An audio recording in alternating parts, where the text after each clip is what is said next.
আমি নবীর উপর ঈমান আনি না, আমি নবীর ভালোবাসা অন্তরে নেওয়ার কারণে তার মনিবের কত অত্যাচার সহ্য করলো।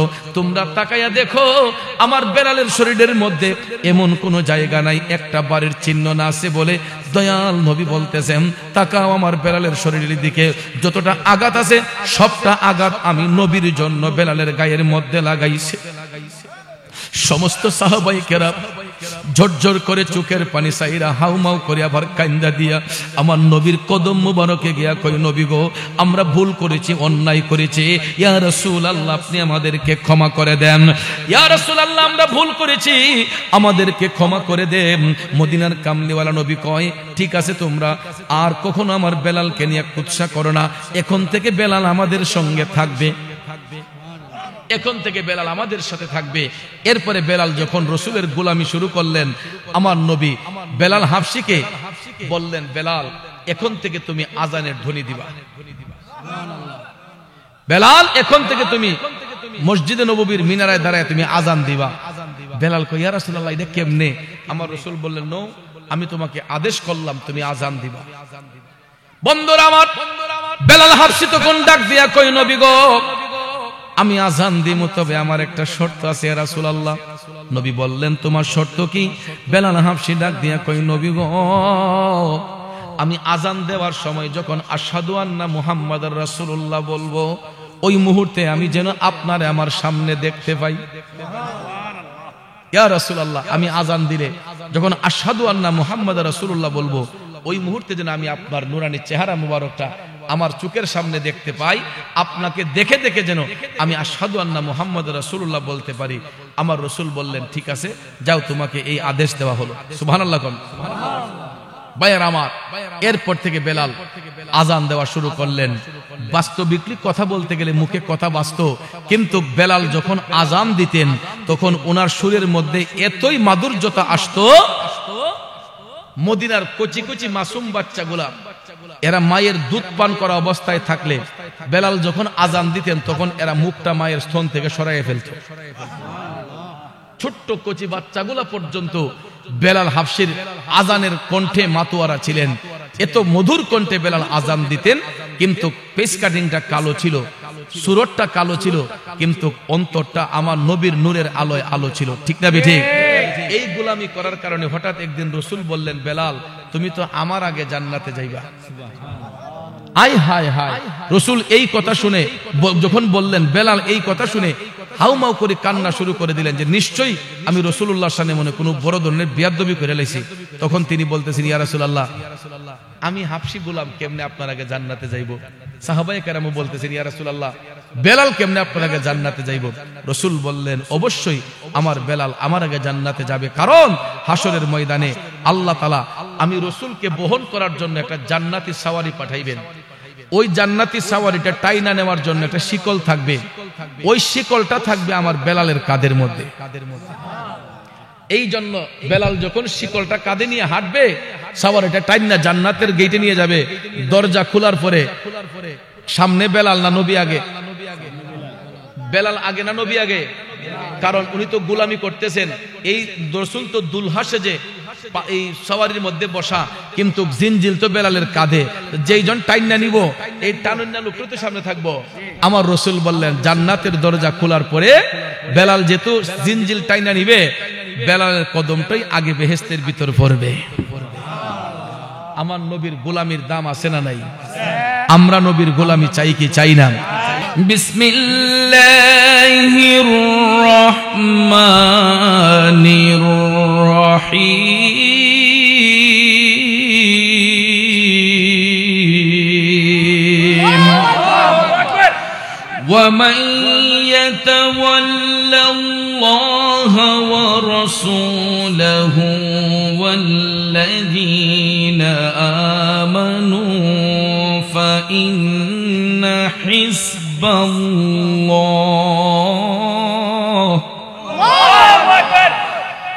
فإن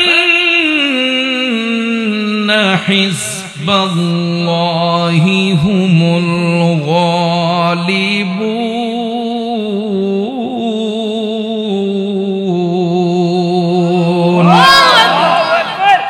সাদাকাল্লাহুল আযীম ওয়া সাদাকা রাসূলুহুন নাবিয়ুল হাবিবুল কারীম ওয়া নাহনু আলা যালিকা মিনাশ শাহিদিন ওয়াশ শাকিরিন ওয়ালহামদুলিল্লাহি রাব্বিল আলামিন রব্বি সাল্লি ওয়া সাল্লিম ওয়া বারিক আলাইহি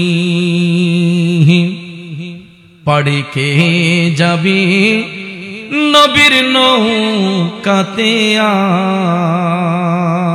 আই নূর কাটের নৌকা খানি নাই ডুবার ভয় সেই নৌকায় নাই ডুবার ভয় পারে কে যাবে নবীর নৌকাতে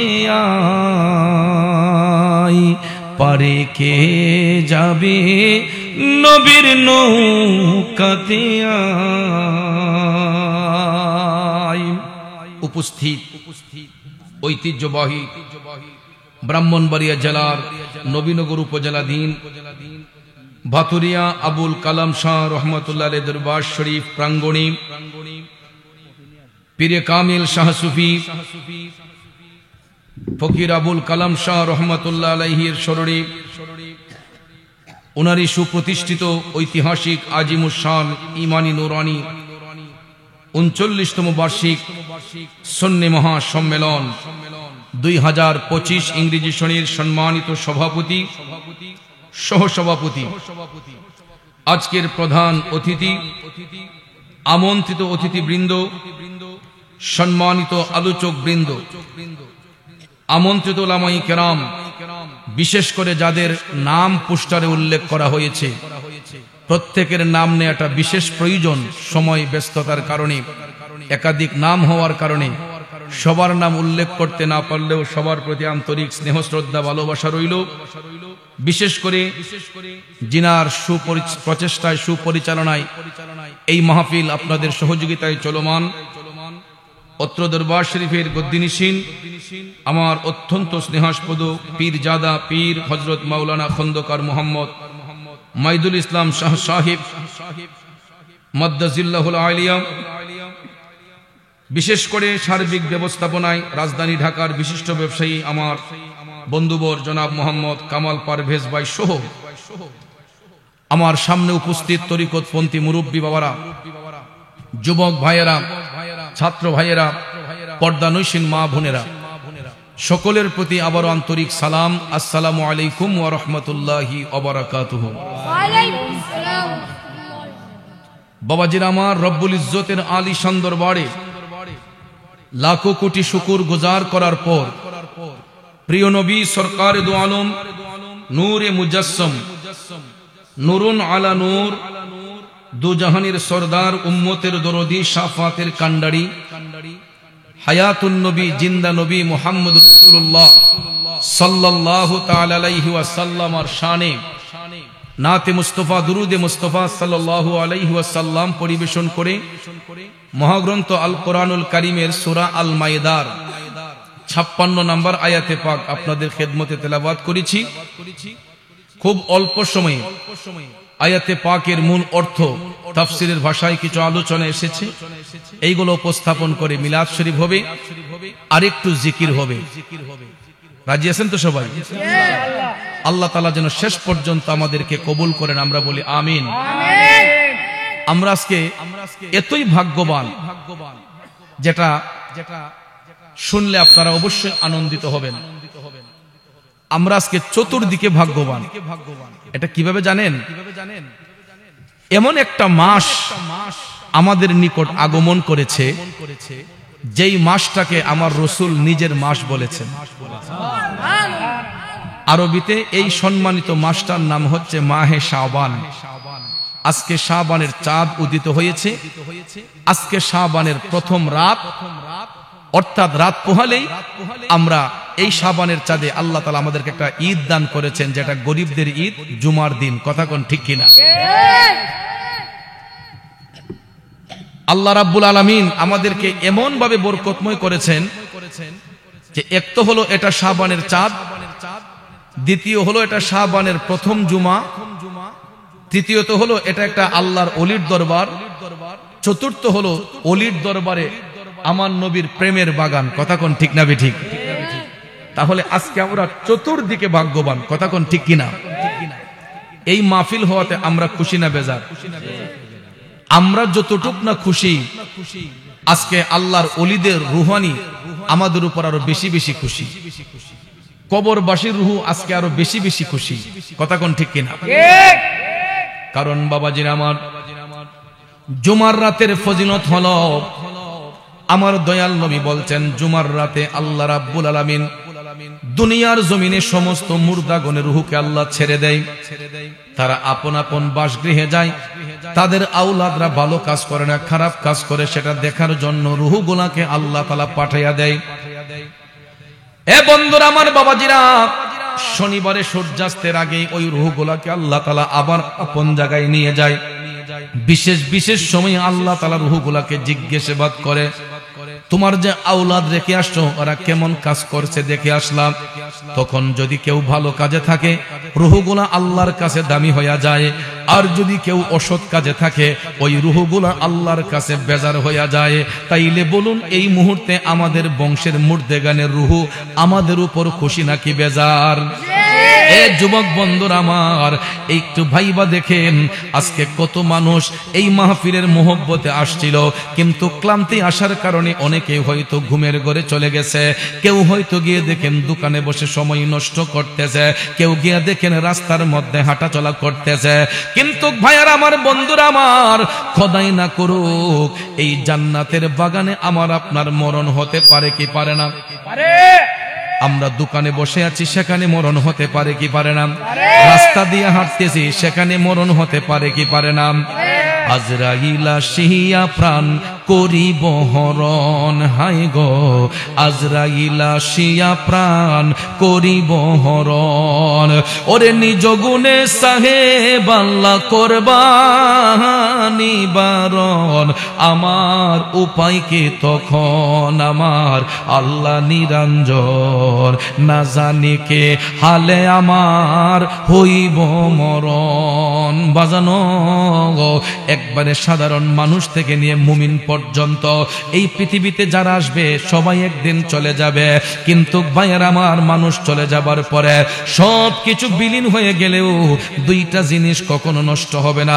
একটা হলো ঈমান, একটা হলো আমল।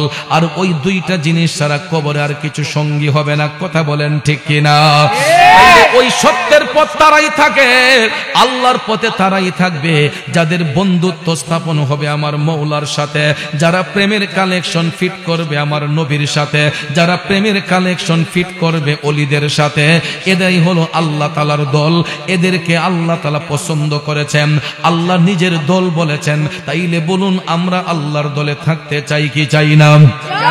এই জন্য সূরা আল মাইদার 56 নম্বর আয়াতে কারিমায় আল্লাহ তাআলা বলেছেন, বিসমিল্লাহির রহমানির রহিম,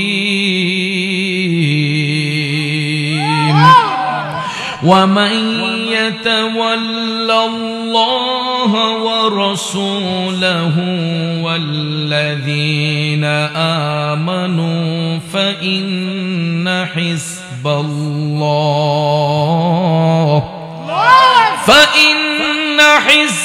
الله هم الغالبون।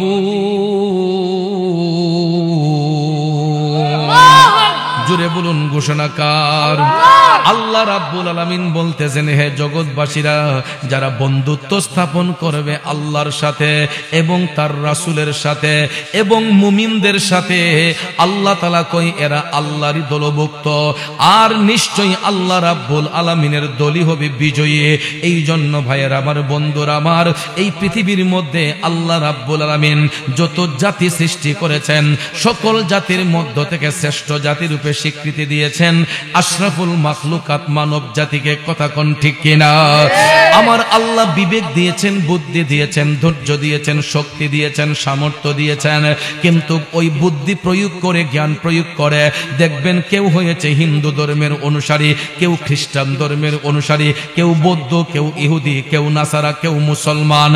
যত ধর্মের লোক থাকুক না কেন, আমার আল্লাহর কাছে একটা মাত্র মনোনীত দিন হলো ইসলাম। ইসলাম। এই জন্য আমার ভাইয়েরা, ইসলামের অনুসারী তারাই হয় যাদের অন্তরে আল্লাহর ভালোবাসা আছে, যাদের অন্তরে আমার নবীর ভালোবাসা আছে, যাদের অন্তরে মুমিনদের মহব্বত আছে, এরাই হবে ইমানদার, এরা হবে আল্লাহর বন্ধু। কিন্তু এই সমাজের মধ্যে দেখবেন বিধর্মীরা আল্লাহকে মানলেও এরা আমার নবীরে মানে না। আবার আমাদের মুসলিম ধর্মের মধ্যে কিছু কিছু লোক দেখবেন আল্লাহকে বিশ্বাস করলেও আমার নবী মানতে গিয়া তাদের একটু অ্যালার্জি রোগ আছে না নাই? এই জন্য বাজাম কালেমা পড়লে মুসলমান পরিচয় দিতে পারবে, কিন্তু সব মুসলমান মুমিন নয়। কিছু কিছু মুসলমান হবে মুনাফিক, আর মুনাফিক মুসলমান কাফেরের চেয়েও নিকৃষ্ট। কথা কোন ঠিক কিনা? আর ওই মুনাফিকদের সম্পর্কে আমার রাসূল ১৫০০ বছর আগে হাদিস শরীফে বলেছেন, এটা সহিহ মুসলিম শরীফের বর্ণনা। রাসূল বলেছেন, এমন একটা জামান আসবে হাসর কায়েম হওয়ার পূর্বে আমার উম্মতের মধ্যে কিছু জাহেল উম্মত থাকবে যারা জ্ঞান চর্চা করবে, এলেম অর্জন করবে, কিন্তু তাদের আচরণটা হবে মূর্খদের মতো, অজ্ঞদের মতো। ঠিক না বেঠিক? জ্ঞান অর্জন করবে, শিক্ষা অর্জন করার পরে তাদের আচরণ হবে মূর্খদের মতো। ১৫০০ বছর আগে রাসূল ভবিষ্যৎবাণী করেছেন, বাস্তবতার সাথে মিলটা দেখেন কেমনে। এই সমাজের মধ্যে কিছু কিছু আন্তর্জাতিক খন্নাস আছে যাদেরকে আন্তর্জাতিক শায়েখ বলা হয়। আমি তাদেরকে আন্তর্জাতিক খন্নাস বলি কারণ ওই সমস্ত খন্নাসের দলেরা আমার রাসূলকে বলে রাসূল নাকি কাউবয়। আরো আস্তে কোন নাউজুবিল্লাহ। রাসূলের অপমানে যদি কাঁদে না তোর মন, মুসলিম নয় মুনাফিক তুই রাসূলের দুশমন। ঠিক না বিঠে? এ বন্ধুরা আমার, বাবাজিরা, নবীর বিরুদ্ধে যদি কেউ কথা বলে, আমার নবীর শানে যদি কেউ বিয়াদবি করে, তার বিরুদ্ধে প্রতিবাদ করা ইমানের দাবি আছে না নাই? এই জন্য আপনারা লক্ষ্য করে দেখবেন মুখের মধ্যে দাড়ি টুপি জুব্বা কুর্তা লাগায়া, চামড়াটাও ফর্সা, খুবই সুন্দর দেখতে, কিন্তু তার আচরণটা মূর্খদের মতো। আমার রাসূলকে বলে রাসূল নাকি কাউবয়। এরপরে কয় আমার নবী নাকি সিক্স প্যাক ছিল। অনেক আগেই বলেছিল, ইদানিং বলেছে রাসূলকে কাউবয়, আর আগে বলেছিল রাসূলের নাকি সিক্স প্যাক, বডির মধ্যে নাকি 6টা পার্ট। আচ্ছা আপনারা বলেন, আমার নবীজির শরীর মুবারক দেখার সুযোগ পৃথিবীতে কারো হইছে? ইভেন রাসূলের 11 জন বিবি ছিলেন যাদেরকে বলা হয় উম্মাহাতুল মুমিনিন, মুমিনদের মা যাদেরকে বলা হয়। এর মধ্যে সবচাইতে রাসূলের কাছে ছিলেন আম্মাজান আয়েশা সিদ্দিকা রাদিয়াল্লাহু তাআলা আনহা, যিনি এত পরিমাণ হাদিস বর্ণনা করেছেন উম্মাহাতুল মুমিনিনের মধ্যে আর কেউ এতটুক হাদিস বর্ণনা করতে পারেন নাই। তিনি আমার নবীর একান্ত কাছে ছিলেন আম্মাজান আয়েশা সিদ্দিকা রাদিয়াল্লাহু তাআলা আনহা। তিনি নিজে বলেছেন যে আমি রাসূলের শরীর মুবারক দেখার জন্য কত চেষ্টা করেছি, কিন্তু দয়াল নবী কখনো শরীরের কাপড় মুবারক খুলেন নাই, এবং যদিও খুলতেন আমরা কখনো নবীজির শরীর মুবারক দেখতে পারি নাই। বন্ধুরা আমার, বাবাজিরা, আম্মাজান আয়েশা সিদ্দিকা রাদিয়াল্লাহু তাআলা আনহা এতটুক বললেন, একদিন যখন আমি নবীজির কদম মুবারকে চুম্বন করতে গেলাম, নবীজির পায়ের কাপড়টা, নবীজির শরীর মুবারকের কাপড় মুবারকটা একটু ঘিরালির উপরে উঠেছিল। আম্মাজান আয়েশা সিদ্দিকা বলেন, আমি আয়েশা লক্ষ্য করলাম এত নূরের ঝলক আয়েশা আমার শরীরের মধ্যে লাগতেছে, এই তাপটা সহ্য করা আমার পক্ষে কষ্ট হয়ে যাচ্ছে। আল্লাহু আকবার। কারণ তিনি কেমন নবী গো, যারা আমার নবীর সঙ্গে সংসার করলেন। 11 জন বিবির মধ্যে উম্মাহাতুল মুমিনিনের মধ্যে কেউ কোনোদিন আমার নবীর স্বামী বলে ডাকেন নাই, কেউ কোনোদিন আমার নবীর স্বামী বলে ডাকেন নাই। সব সময় তারা রাসূলকে ডাকতেন ইয়া রাসূলুল্লাহ, ইয়া হাবিবাল্লাহ। জোরে কন্যা সুবহানাল্লাহ। আমরাও সবাই দেখবেন আদবের সহিত বলি ইয়া রাসূলুল্লাহ, ইয়া হাবিবাল্লাহ, ইয়া রাসূলুল্লাহ, ইয়া হাবিবাল্লাহ, ইয়া রাসূলুল্লাহ। তুমি জীবন, তুমি মরণ, আধার ঘোরে তুমি আপন, তুমি জীবন, তুমি মরণ, আধার ঘোরে তুমি আপন। হৃদয় নামের ফুলদানি ফুলদানিতে হৃদয় নামের ফুলদানিতে একে রেখেছি প্রেমের মালা ইয়া রাসূলুল্লাহ ইয়া হাবিবাল্লাহ বলুন ইয়া রাসূলুল্লাহ ইবাল্লাহ ইয়া রাসূলুল্লাহ। কষ্ট হচ্ছে আমার বাবাজিরা, নবীর প্রেমিকেরা, মদিনার কামলিওয়ালা নবী, মায়ার নবী, দয়ার নবী, যিনি 11 জন বিবি যারা উম্মাহাতুল মুমিনিন, মুমিনদের মা, কেউ কোনোদিন আমার নবীর সতর মুবারক দেখতে পারে নাই, আমার নবীর শরীর মুবারক দেখার সুযোগ হয় নাই। আর মূর্খ মৌলবী বলে আমার নবীর নাকি 6 প্যাক ছিল, আমার রাসূল নাকি 23 বছরের যুবক 40 বছরের বৃদ্ধাকে নাকি বিবাহ করেছেন সম্পদশালী হওয়ার জন্য। নাউজুবিল্লাহ কম। এই রকম মিথ্যাচার যারা নবীর সঙ্গে করতে পারে, আপনারা কি তাদেরকে মুমিন বলবেন না মুনাফিক? মুমিন না মুনাফিক? ওই সমস্ত মুনাফিক গুলা যতই চামড়া সুন্দর হোক না কেন, এরা দুনিয়ার লোভী হইতে পারে, এরা দুনিয়ার বাদশা হইতে পারবে, কিন্তু নবীর গোলাম হইতে পারবে না। কথা কোন ঠিক না বেঠে? এই জন্য যুবক ভাইয়ের আমার, নবীর গোলামি অর্জন করতে গেলে চামড়া সুন্দর লাগে না, নবীর গোলামি অর্জন করতে গেলে সুন্দর পেস কাটিং লাগে না। যদি সুন্দর পেস কাটিং দিয়ে নবীর গোলামি হইতো রে, হযরতে বেলাল হাবশী রাদিয়াল্লাহু তাআলা আনহু কালো হওয়ার পরেও তিনি আমার দয়াল নবীর গোলামি করে জান্নাতের সার্টিফিকেট অর্জন করেছে। ঠিক না বিঠিক?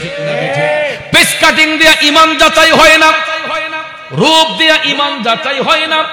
হযরতে বেলাল হাবশীর জীবনী পড়ে দেখবেন, আমার দয়াল নবীর পরে সর্বপ্রথম যিনি জান্নাতের মধ্যে প্রবেশ করবেন তিনি হলো হযরতে বেলাল। সুবহানাল্লাহ কোন। নবীর গোলামির কত বড় দাম।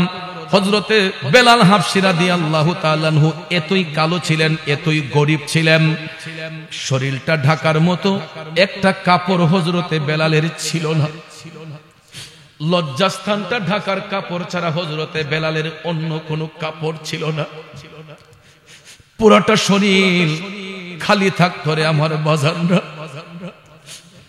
এতই গরীব সাহাবী ছিলেন হযরতে বেলাল, একটা কাপড় কিনে গায়ে দেওয়ার মতো সামর্থ্য তার ছিল না। তৎকালীন অত্যাচারী শাসক উমাইয়ার অধীনে হযরতে বেলাল কৃতদাসের কাজ করতেন। আমার বাবাজিরা, হযরতে বেলাল কৃতদাসের কাজ করলে কি হবে? উমাইয়ার ঘরের মধ্যে থাকা অবস্থায় বেলালের অন্তরে ইশকে মুস্তাফার প্রেম জাগ্রত হয়েছিল। বেলাল দিনের বেলা কাজ করতেন, রাতের বেলা ঘুমের ঘরে যাইয়া তিনি আমার নবীর উপর দুরূদ সালাম পেশ করতেন। একদিন, 2 দিন, 3 দিন যাওয়ার পরে হঠাৎ একদিন উমাইয়া শুনতে পাইল বেলালের জবান দিয়া কালেমার ধ্বনি বের হচ্ছে। ওই বাজে ইসলামের ঢঙ্কা শব্দ শোনা যায় রে, নবীর দিনে আয় মুসলমান, নবীর দিনে আয়, নবীর দিনে আয় মুসলমান, নবীর দিনে আয়। খারাপ লাগছে বাবাজিরা। এ বন্ধু, হযরতে বেলাল উমাইয়ার ঘরে চাকরি করতেন, কৃতদাসের কাজ করতেন, কিন্তু আমার নবীর দুরূদ সালাম মুখের মধ্যে সই না। হঠাৎ একদিন উমাইয়া শোনার পরে বেলালকে সিগন্যাল দিল, বেলাল সাবধান, আমার অধীনে চাকরি কইরা আমার টাকার কেনা গোলাম হইয়া তুই মুহাম্মদের কালেমা পড়তে পারবে না। জোরে কোন নাউজুবিল্লাহ। বেলাল ডাক দিয়া বললেন, মনিব, আমি তোমার কাজ করার জন্য যোগদান করেছি, আমি সব কি তোমার কাজ করতে পারবো, কিন্তু আমার ঈমান আমি বিক্রি করি নাই, আমার ঈমান তুমি হরণ করতে পারো না। আমি তোমার কাছে টাকার বিনিময়ে বিক্রি হয়েছি তোমার ঘরে কাজ করার জন্য, আমার যত কাজ লাগে আমি কাজ করব, কিন্তু আমার ঈমান আমি বিক্রি করব না। যখন উমাইয়ার মুখে মুখে ঈমানি জজবা নিয়া বেলাল হাবশী যখন কথাটা বলে ফেললেন, বিয়াদব উমাইয়ার হাতের মধ্যে চাবুকটা ছিল, ওই চাবুকটা দিয়া গো বেলালের চামড়ার উপরে খালি গায়ে পিঠটার মধ্যে এমন ঠাস করে একটা বাড়ি মারছে বাজার, চামড়াটা ফাইটা রক্ত মোবারকটা ফিচকে দিয়ে বের হয়ে গেছে। বেলালের শরীর মোবারক থেকে টাটকা রক্ত মোবারক বের হলো। উমাইয়া ডাক দিয়া কই, আরেকটা বার যদি মুহাম্মদের কালেমা পড়স তোর শরীরটাকে জাজরা করে দেব। বেলাল হাবশি কান্দে আর ডাক দিয়া কই, মুনিব, একটা আঘাত কেন আমার পুরাটা শরীর যদি তুমি রক্তাক্ত করে ফেলো, আমার দেহের মধ্যে প্রাণ থাকতে আমি নবী ছাড়ব না, আমি নবী ছাড়ব না, দেহের মধ্যে প্রাণ থাকতে নবী ছাড়ব না। এই কথা বলার সঙ্গে সঙ্গে সেই বিয়াদব উমাইয়া একটার পর একটা চাবুক মারতে লাগলো। মারতে মারতে মারতে গো বেলাল হাবশির শরীরের মধ্যে এমন কোন জায়গা বাদ নাই যে একটা বাড়ির চিহ্ন না আছে। বন্ধুরা আমার, বাবাজিরা, সারাটা শরীর ক্ষত বিক্ষত হয়ে গেছে, রক্তাক্ত হয়ে গেছে। বেলাল হাবশির শরীর দিয়া একাধিক রক্তকরণ হচ্ছে। এরপরে হযরতে বেলালের বুকের মধ্যে পাড়া দিয়া উমাইয়া কয়, দেখ এখনো সময় আছে, মুহাম্মদের দিনটা ছেড়ে দে। বেলাল হাবশি মৃত্যুর সাথে পাঞ্জা লড়ে কয়, সব ছাড়তে পারবো, নবী ছাড়তে পারবো না। নবী আমার জাহানেরই জান, নবী আমার প্রাণ, নবীর কাছে পাবো মোরা খুদাই সন্ধান, যদি ঠিক রাখো ঈমান পাবে জান্নাতের বাগান। আমার জীবন করব দান গেয়ে নবীর গুণগান, আমার জীবন করব দান গেয়ে নবীর গুণগান। ঠিক কিনা বলুন বন্ধু? ও আমার বাজানরা, বলতেছিলাম কি, হযরতে বেলাল হাবশি সারাটা শরীর ক্ষত বিক্ষত, এরপরও তিনার ঈমানটা এত শক্ত দেখেন, কয় জীবন দিতে পারবো, নবী ছাড়তে পারবো না। এরপরে সেই বিয়াদব উমাইয়া হযরতে বেলালের হাতের মধ্যে রশি লাগাইছে, দুইটা পায়ের মধ্যে রশি দিয়া বাঁধছে। কি অন্যায় ছিল বেলালের, কি অপরাধ ছিল বেলালের? একটাই অন্যায়, একটাই অপরাধ, বেলাল আমার নবীর প্রেমে দেওয়ানা। বন্ধু, হাত দুইটা বেঁধে ফেললো, পাও দুইটা বেঁধে ফেললো। সেই বিয়াদব উমাইয়া নবীর দিন ছাড়ার জন্য হযরতে বেলালকে মরুভূমির উত্তপ্ত বালির কাছে নিয়ে গেল। বালিগুলা গরম হয়ে গেছে। এখনো পর্যন্ত যারা আরব দেশে থাকে জিজ্ঞেস করবেন, রোদের তাপ যখন মরুভূমির বালিতে লাগে গো, খালি পায়ে হাঁটবেন দূরের কথা, পাও দিয়ে হাঁটতে গেলেও পাউটার মধ্যে ঠসা পড়ে যায়। ঠিক কিনা কোন? এরে তরিকতের প্রেমিকরা, এ আশেক প্রেমিক ভাই বাবাজিরা, হযরতে বেলাল হাবশিকে এই রক্ত মাখা শরীরটাকে, ক্ষত বিক্ষত শরীরটাকে হাত পাও বাঁধিয়া সেই মরুভূমির উত্তপ্ত বালির কাছে নিল। এ বন্ধু, কাটা গায়ের মধ্যে গরম বালি যদি ফালানো হয়, আপনারা বলেন ব্যথাটা বাড়বে না কমবে? সারাটা শরীর রক্তাক্ত, ক্ষত বিক্ষত। বেলাল চোখের পানি ছেড়ে কান্দে। মরুভূমির উত্তপ্ত বালির মধ্যে নিয়ে গরম বালিটা হযরতে বেলালের পিঠ মুবারকের মধ্যে চিৎ করে নিয়ে যখন বালির মধ্যে শোয়াইছে, বেলাল আল্লাহ কই একটা চিৎকার মারছে রে। বেলাল পিঠের নিচে গরম বালি। বিয়াদব উমাইয়া হযরতে বেলাল যখন উপরের দিকে চাট মারে, চাটটা না দেওয়ার জন্য বুকের উপরে মনের মন পাথর আইনা দিছে। মনের মন পাথর চাপা দিয়া হযরতে বেলালের চোখ দুইটা সূর্য বরাবর। দিনের আকাশে বলুন তো সূর্যের দিকে তাকানো যায়? দুপুর বেলা সূর্যটা যখন মাথার উপর উঠে, দেখবেন সূর্যের দিকে একটা সেকেন্ডও তাকায়া থাকা যায় না। হযরতে বেলাল হাবশিকে হাত পাও বাঁধিয়া উত্তপ্ত গরম বালির মধ্যে সেই রক্তমাখা পিঠ মোবারকটা শোয়াইয়া বুকটাকে উপরের দিকে যখন নাড়া মারে, এই জন্য বুকটাকে চাপাইয়া রাখার জন্য বেলাল হাফসির বুকের মধ্যে পাথর চাপা দিয়া চোখ দুইটা সূর্য বরাবর ধরে রাখছে। বেলাল শুধু আল্লাহ আল্লাহ কইয়া কান্দে। নবী নবী করে আর কত কাল আমি কাঁদব, নবী নবী করে আর কত কাল আমি কাঁদব। আপন নয়নে কবে জানি, আপন নয়নে কবে জানি নূর নবীকে আমি দেখব। নবী নবী করে আর কত কাল আমি কাঁদব। ও বন্ধু, আচ্ছা তোমার মাইক কি তা একটা সমস্যা? বক্সগুলো একটু ঘুরে দিতে পারো না? একটু দুরূদ শরীফ পড়ুন। আল্লাহুম্মা সাল্লি আলা সাইয়্যিদিনা মুহাম্মাদ। আল্লাহ এই বক্সটা একটু ঘুরে দে। আলা সাইয়্যিদিনা মুহাম্মাদ। এবারে না এদিক দিয়ে আবিয়ানা শাফিয়ানা মাওলানা মুহাম্মাদ। নাবিয়ানা মাওলানা মুহাম্মাদ।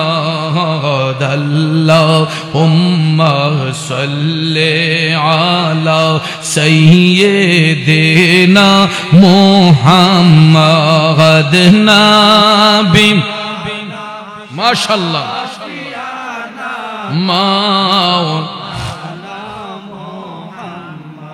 বাবাজিরা আমার একটু মনোযোগ। বলতেছিলাম কি, হযরতে বেলাল পিঠের নিচে গরম বালি, বুকের উপরে মনের মন পাথরের চাপ।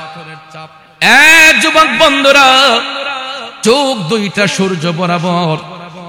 উমাইয়া ডাক দিয়া কয়, বেলাল এখনো সময় আছে, মুহাম্মদের দিন তুই ছেড়ে দে। বেলাল ডাক দিয়া কই, মনিব শুধু বুকের উপর পাথর কেন, আমার দেহের মধ্যে যতক্ষণ প্রাণ থাকবে আমি নবীর দিন ছাড়ব না। অথচ দেখেন মুরুক্ষের দলেরা ইহুদি খ্রিস্টানদের ট্যাবলেট খাইয়া এরা ঈমান নষ্ট কইরা আমার নবীর বিরুদ্ধে কথা কয়। রাসূল নাকি কাউবয়। কতটুক জাহেল চিন্তা করেন। নবীজির শানে বিয়াদবি কইরা মোটা অঙ্কের টাকাগুলা নিয়া বড় বড় সম্পদের পাহাড় গড়তেছে, দামি দামি বাড়ি বানাইতেছে, দামি দামি সম্পদের পাহাড় গড়তেছে। আপনারা বলুন, আমরা কি টাকা চাই নাকি নবী চাই? টাকা চাই না নবী চাই? এই জন্য আশেক কয়, প্রেমিক কয়, লন্ডন প্যারিস ওয়াশিংটন বার্লিন যেতে চাই না, হংকং বেজিং টোকিও সিঙ্গাপুর চাই না, মন আমার যেতে চাই এই দুনিয়ার, মন সবার যেতে চাই এই দুনিয়ার একটি জায়গায়, সেই জায়গাটার নাম হলো সোনার মদিনা, সেই জায়গাটার নাম হলো সোনার সমস্যা, সেই জায়গাটার নাম হলো সোনার মদিনা। বাইরে নারী বাড়ি গাড়ি নিয়ে দুনিয়া পাগল, যশ ক্ষেতের বাড়াবাড়ি চলছে অনর্গল, নারী বাড়ি যশ ক্ষেতের নাই রে কামনা, নবীর জিয়ারতে যাব মনের বাসনা, সেই বাসনা পূর্ণ হবে দেখলে মদিনা, সেই বাসনা পূর্ণ হবে গেলে মদিনা। আমরা যাব মদিনা, দেখব সোনার মদিনা, সেই জায়গাটার নাম হলো সোনার মদিনা। একটা জবানও বন্ধ রাখবেন না, চিৎকার মেরে বলুন ইয়া রাসূলুল্লাহ। আমার যুবক বন্ধুরা, ও মুরব্বী বাবাজিরা, যেই কথাটা বলতে চেয়েছিলাম, হযরতে বেলালের পিঠের নিচে গরম বালি, বুকের উপর পাথরের চাপ। এরপর হযরতে বেলাল কয় সব ছাড়তে পারবো, নবী ছাড়তে পারবো না। উমাইয়া চিন্তা করলো এত শাস্তি দেবার পরেও সে মুহাম্মদের দিন ছাড়বে না। কয় রাখ বেলাল, তোর সাজা দিনে রাইতে হবে। এখন তোরে দিনে সাজা দিতাম, এখন থেকে তোকে দিন রাত মিলাইয়া সাজা দিমু। এই জন্য দিনের বেলা উত্তপ্ত গরম বালি পিঠের নিচে রাইখা বুকের উপর পাথর চাপা দিয়া রোদের মধ্যে ফালাইয়া রাখত। আর সূর্য যখন ডুবে যাইতো, হযরতে বেলাল হাবশিকে ঘরের মধ্যে আইনা ঘরের পালার সাথে বাইদা কাটা গায়ের মধ্যে আরো চাবুক মারত।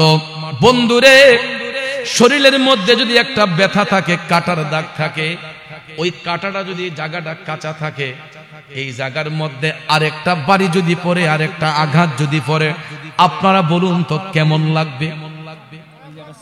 কলজাটা যেন ছিঁড়ে যাবে, দমটা যেন বের হয়ে যাবে। আমার নবীর প্রেমে পাগল মাতোয়ারা হযরতে বেলাল, দেহের মধ্যে একটা জায়গা নাই যেখানে একটা চাবুকের আঘাত না পড়ছে।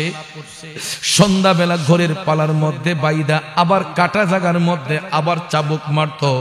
এক একটা চাবুকের আঘাতে হযরতে বেলাল চিল্লায়া চিল্লায়া যখন কান্না করতেন, রক্তগুলা এমন ভাবে মাটি দিয়া প্রবাহমান হইত।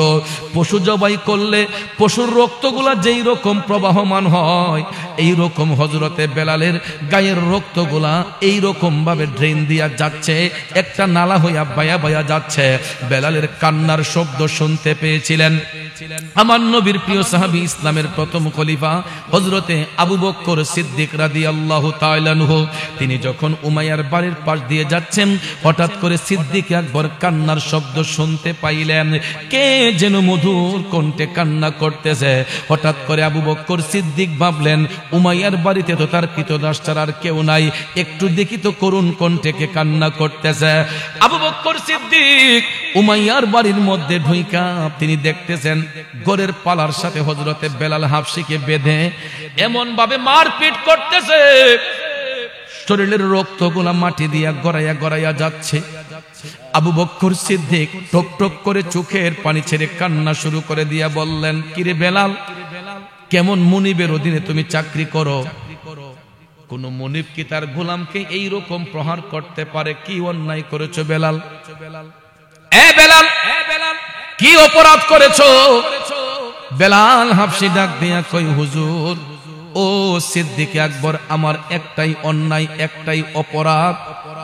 আমি ইশকে মুস্তাফার প্রেমে পাগল, আমি আমার দয়াল নবীর প্রেমের একটা পুরা পাগল। আমার মুনিব উমাইয়া ওই নবীর দিন ছেড়ে দেওয়ার জন্য আমাকে হাত পাও বাঁধিয়া শাস্তি প্রদান করছে।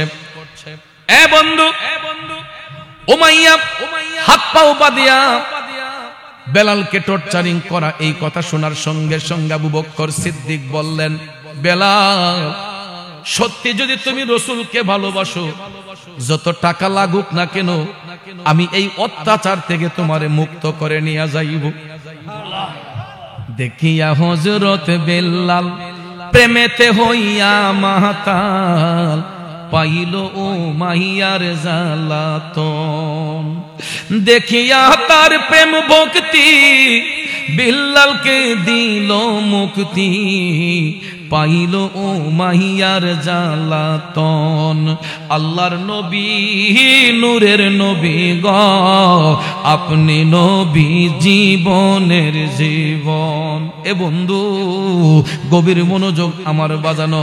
আবু বকর সিদ্দিক বললেন, বেলাল, তুমি চিন্তা করো না, আমার সব সম্পদ বিক্রি কইরা হইলেও এই অত্যাচার থেকে আমি তোমারে মুক্ত করব।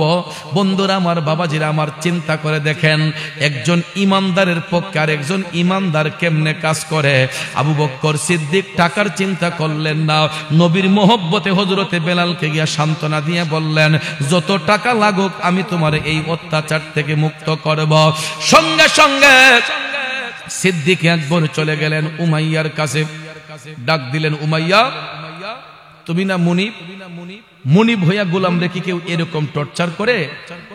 তুমি কেমন মুনিব হইলা? কি এমন অন্যায় করেছে তোমার বেলাল? তখন উমাইয়া কয়, আবু বকর সে আমার টাকার কিনা গোলাম হইয়া মুহাম্মদের কালেমা পড়ে। নাউজুবিল্লাহ।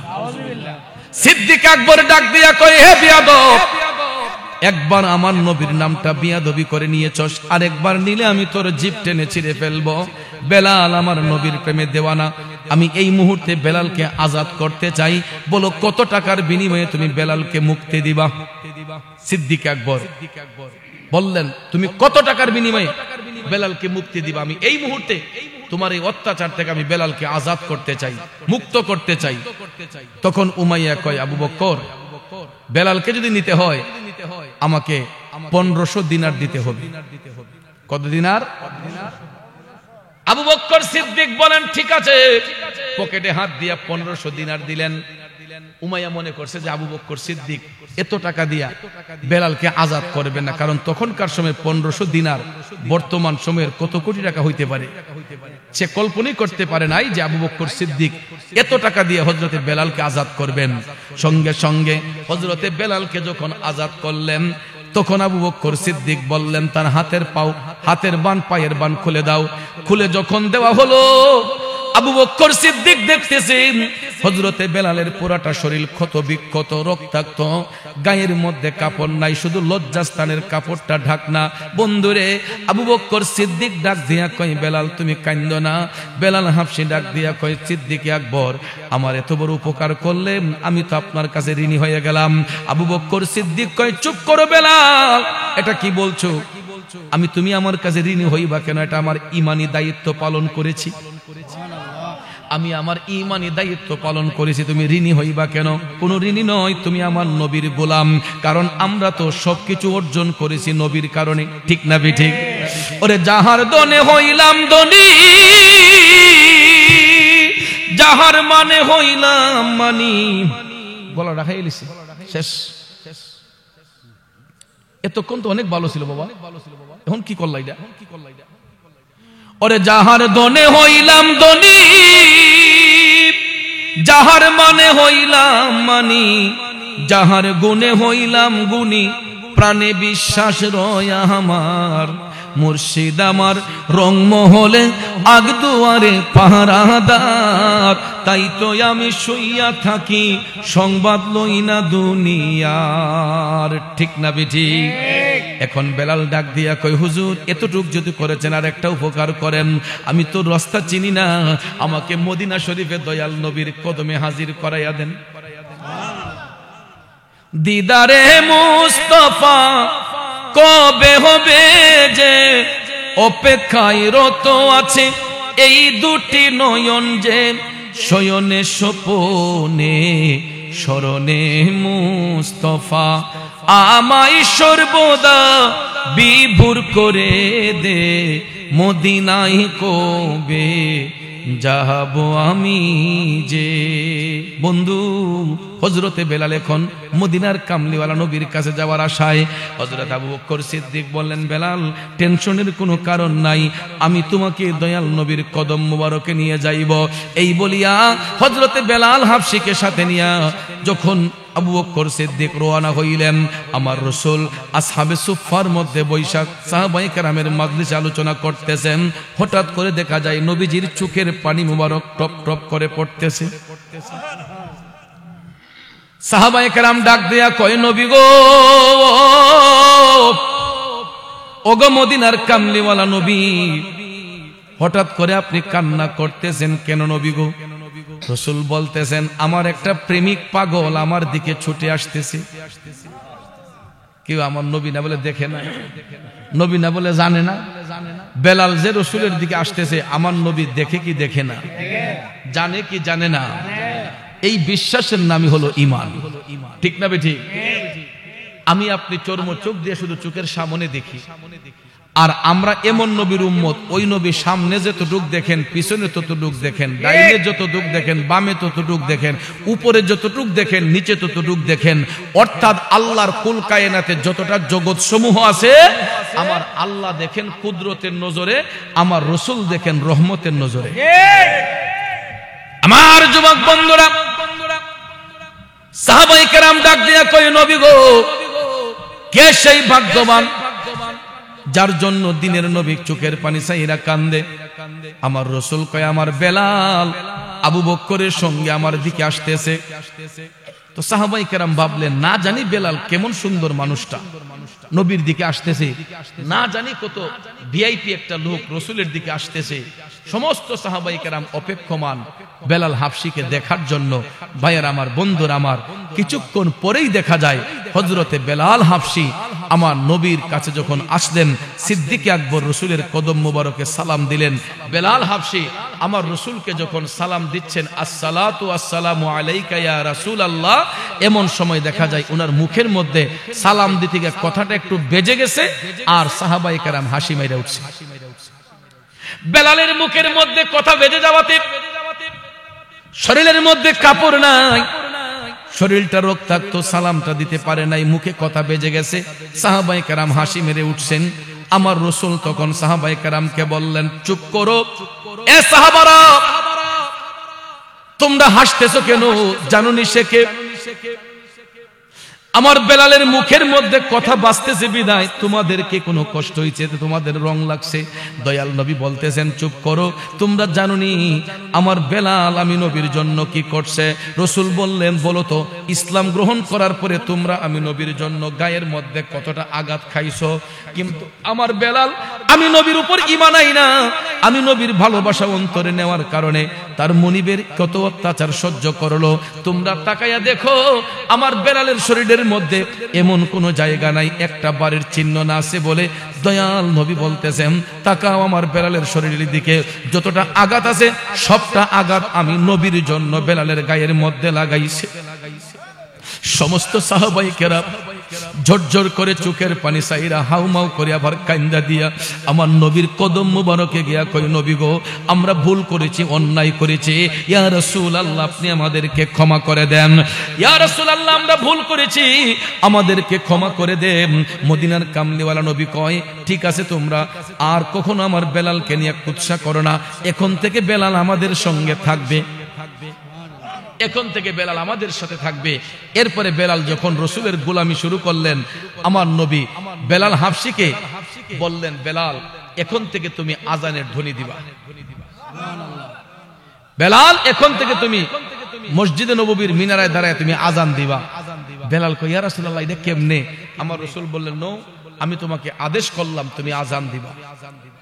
বন্ধুরা আমার, বেলাল হাবশি তখন ডাক দিয়া কই, নবী গো, আমি আজান দিব, তবে আমার একটা শর্ত আছে ইয়া রাসূলুল্লাহ। নবী বললেন, তোমার শর্ত কি? বেলাল হাবশি ডাক দিয়া কই, নবী গো, আমি আজান দেওয়ার সময় যখন আশহাদু আন্না মুহাম্মাদুর রাসূলুল্লাহ বলবো, ওই মুহূর্তে আমি যেন আপনারে আমার সামনে দেখতে পাই। ইয়া রাসূলুল্লাহ, আমি আজান দিলে যখন আশহাদু আন্না মুহাম্মাদুর রাসূলুল্লাহ বলবো, ওই মুহূর্তে যেন আমি আপনার নুরানি চেহারা মুবারকটা আমার চোখের সামনে দেখতে পাই, আপনাকে দেখে দেখে যেন আমি আশহাদু আন্না মুহাম্মাদুর রাসূলুল্লাহ বলতে পারি। আমার রসুল বললেন, ঠিক আছে, যাও, তোমাকে এই আদেশ দেওয়া হলো। সুবহানাল্লাহ কোন ভাইয়ার আমার।